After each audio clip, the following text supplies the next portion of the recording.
Without delay, Alexander's march began. Its objective, Darius. His force consisted of the companion cavalry, the advanced scouts, the mercenary cavalry under Arrhidaeus' command, the Macedonian heavy infantry, all of it except those sections detailed to guard the treasure, the archers, and the Agrianes. So rapid was the march that many of the men, unable to stand the pace, dropped out, and a number of horses were worked to death.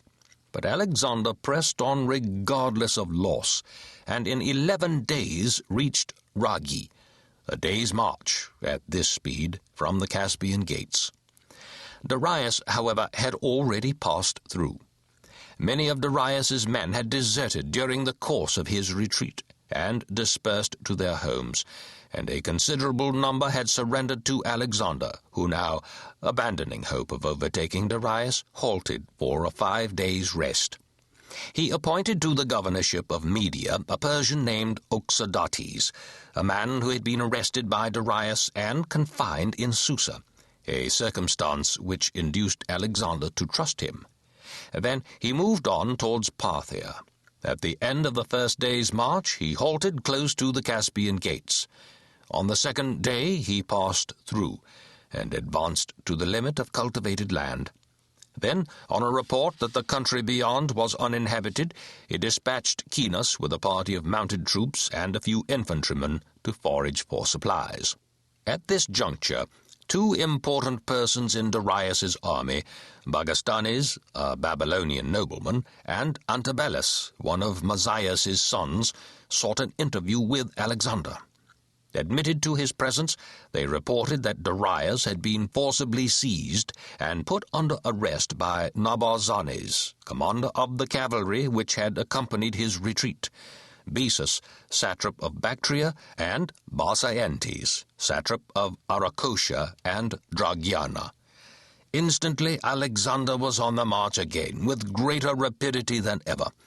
He did not even wait for Cinas's foraging party, and the only troops he took with him were the companions, the advanced scouts, and a picked body of the toughest of his light infantry. His other men he put under Craterus's command, with orders to follow on at their own pace. His own force carried nothing but their weapons and 2 days' rations. Marching all night and half the following day, he stopped at noon for a brief rest.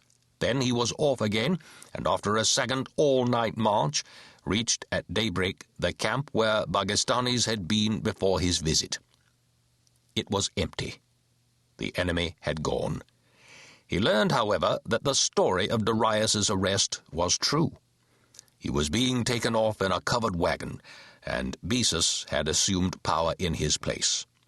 Besus had received the royal salute from the Bactrian cavalry, and all the Persians who had been with Darius on his retreat, except Artabazus and his sons, and the Greek mercenaries, who remained loyal. These, unable to prevent what had taken place, had left the main road and made for the hills on their own, refusing to take any part in the action of Besus and his supporters. Darius's captors had determined to hand him over if they heard that Alexander was after them, and thus get favorable terms for themselves. If, on the other hand, there should be no pursuit, they proposed to muster as large a force as they could and unite in preserving their power. For the time being, Besus was in command, as he was related to Darius, and also because it was in his province that this daring act had taken place. The news made it plain to Alexander that he must continue to press his pursuit without a moment's delay. His men and horses were both pretty well exhausted already by their unremitting exertions, but Alexander drove them forward nonetheless, and after covering a great deal of ground during the night and the following morning, reached about noon a village where Darius and his captors had stopped the previous day. Learning that they had resolved to continue their journey by night, he asked the natives of the place if they knew a shortcut by which he could catch up with them. They said they did, but the way was through uninhabited country, and there was no water. But no matter. Alexander at once ordered them to act as guides. He knew that the pace would be too much for his infantry. So he dismounted about 500 cavalrymen and mounted in their place the toughest and fittest officers of his infantry and other units, ordering them to keep their own arms and equipment. Nicanor and Atta